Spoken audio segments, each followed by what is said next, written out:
அவ்வளோதான் வந்துட்டோங்க. தெரியுதுங்க. கடிச்சிருச்சா? அடிச்சிட்டாங்களா? ஐயோ, இன்னமுமே இருக்கு கம்மாயில் நாக்குனாங்கலத்தி.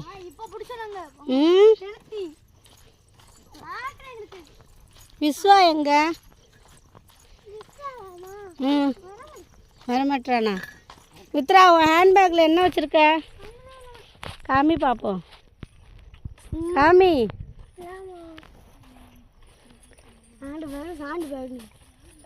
தூக்க முடியுமா?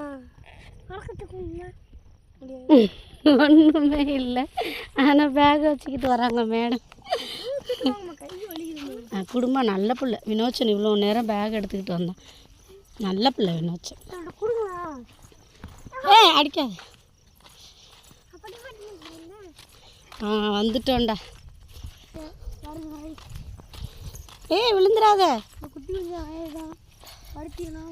இது பருத்தி பார்த்தீங்களா? இதுதான் பருத்தி செடி. இந்த சைடு நெல், நடுவில் எங்கள் கோவில். கோவில்னா சிலைலாம் கிடையாது எங்கள் கோவிலில். பாருங்கள், உங்களுக்கு தெரியும். செம்ம வெயிலுங்க,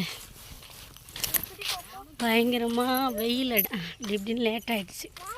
இப்போ மணி ஒரு 12:10. இங்கே கருப்பங்கோயிலுக்கு அங்கே உள்ள கோயிலுக்குள்ளெலாம் போக முடியாது. ஏன்னா 2 சைடுமே வயலா. ஸோ இறங்கி போக முடியாது வரப்பில். வந்துட்டோம் பாருங்கள். சாதாரணமாக நினச்சிடக்கூடாது, அவ்வளோ சக்தி. சிலைலாம் இல்லை, இதுதான் எங்கள் சாமி. இதுதான் எங்கள் சாமி. காலத்துலேருந்து இருக்குது இந்த மரம். ஒரு மரம் தான் இவ்வளோ கிளை. ஆமாம், பயங்கரமான ஸ்டோரி. என்ன தெரியுமா? விஷ்ணு கொண்டு வந்து சாமி கும்பிட்டு. ஆமாம், அது ஒரு பயங்கரமான ஸ்டோரி. வில்லடியாங்கோயில்ங்கிறது என்ன தெரியுமா? விஷ்ணுவோட. இந்த வில்லடிக்கா மாதிரி சக்தி வாய்ந்த மருந்து எதுவும் இல்லை. இது கூடவே வில்வ மரமும் இருக்குங்க.